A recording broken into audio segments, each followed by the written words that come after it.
బంగారం రేటు దాన్ని కొనాలనుకునేటోళ్ళతోని ఆట ఆడుకుంటున్నది. ఇవాళ రేటు పెరిగింది, రేపు తగ్గుతుంది కావచ్చు అని కొన్ని రోజులు ఆగుదామా అనుకుంటే ప్రతిరోజు ఇంకింత పైకి ఎక్కుకుంటూ పోతుంది. అరే రేటు బాగా పెరుగుతుంది, ఇప్పుడే కొందాం అనుకుంటే ఇంకొన్ని రోజులకు రేటు తక్కువైతే ఎట్లా అని ఆలోచనలు వస్తాయి. అందుకే కొనాలన్నా వద్దా అని సతమతం అవుతున్నారట గోల్డ్ కస్టమర్లు. ఇంతకు ఇప్పుడు గోల్డ్ రేట్ ఎంతో తెలుసా? ఐటీ వార్త తెలుసుకోండి. అయిపోయింది అయిపోయింది అయిపోయింది. మొత్తానికి బంగారం ధర 1,00,000 దాటింది.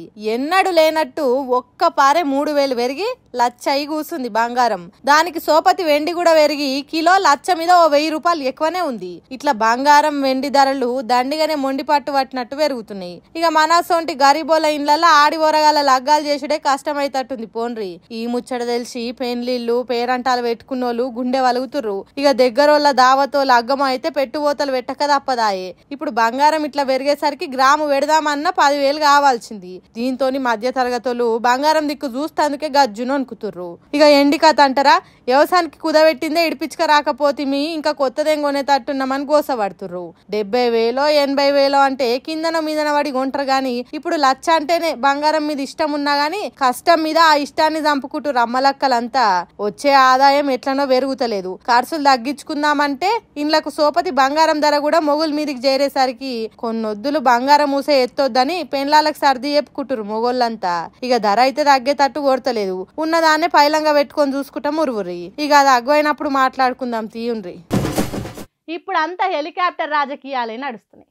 తెలంగాణ మంత్రులు ఏడిపోయినా హెలికాప్టర్లే వేసుకొని గాలిలో ఎగిరిపోతున్నారు. మొన్న ఆదిలాబాద్కు గాలి మోటార్ల పోతే దాని గాలికి టెంట్లు గుడారాలు వేసిపోయినాయి. ఇటు ప్రతిపక్షాలు ప్రజల సొమ్మును నీళ్ళ తీరుగా ఖర్చు చేస్తున్నది ప్రభుత్వం అంటున్నారు. ఇంత అధ్వానం ఉంటుందా అని తిడుతున్నారు. అవన్నీ రాజకీయ ముచ్చట్లు కానీ ఇగో ఇప్పుడు గీ వార్త అయితే నుండి గమ్మతి గాలి మోటార్ ముచ్చట.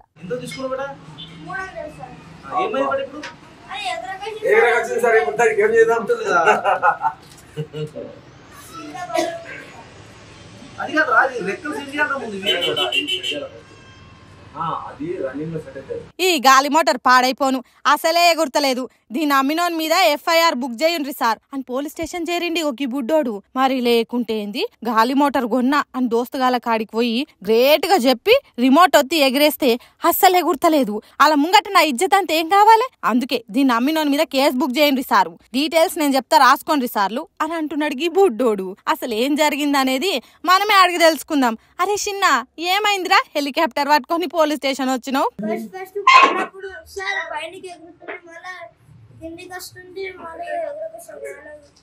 ఆ హెలికాప్టర్ ఏడో కొన్నావు, ఏమైంది మళ్ళా? జాతరలో కొన్నావా? నీకెవడమ్మిండు, వాడు ఆనే ఉన్నాడా లేడా అనేది ఎట్లా తెలవాలి? నువ్వేమో కేసు పెట్టమని స్టేషన్ వస్తేవి. ఇంతకేం జరిగిందో చెప్పు. కలర్లు చేంజ్ చేసి ఇచ్చి ఇంకోసారి రాకన్నాడు సార్. 3 కలర్లు చేంజ్ చేసి ఇచ్చిండా అంటే హెలికాప్టర్ ఎగరకుండా షాప్ కాడికి పోయి అడిగితే 3 సార్లు మార్చిచ్చిండా?